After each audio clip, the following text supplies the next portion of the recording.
پاک په حرمتی چې کوم د مسلمانانو د وړاندې شوې ده د هغې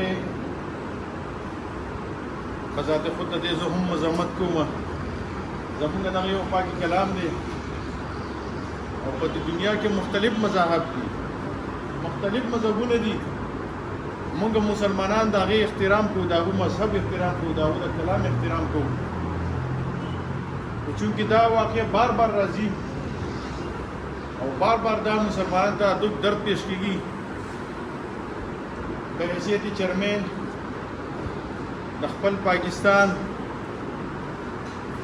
چې کوم زموږ اسلامي مخالف دي OIC د دې نه دا ډیمانډ کوم، دا یو پیغام ورکوم چې د داسې ملکونو سره سفارتي تعلقات، تجارتي تعلقات هر قسم چې کوم دین هغه ختم کې، ځکه چې بار بار دا واقعیات چې کوم دین هغه پیش کیږي او په دې کې چند داسې یو څو ملکونه چې هغې کې امریکا هم ده چې هغه د دې مخالف چې کوم دین دې هغو به حمایت کړي، کوم سویډن چې ګورنمنټ چې څه کړی دی د دې په شا ډېر څه دي.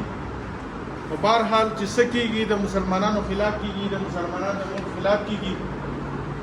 موږ به انشاءالله کې خیر د خپل کلام پاک مونږ هغه الله به حفاظت کوي، موږ مسلمانان به ټول حفاظت کوو انشاءالله کې خیري.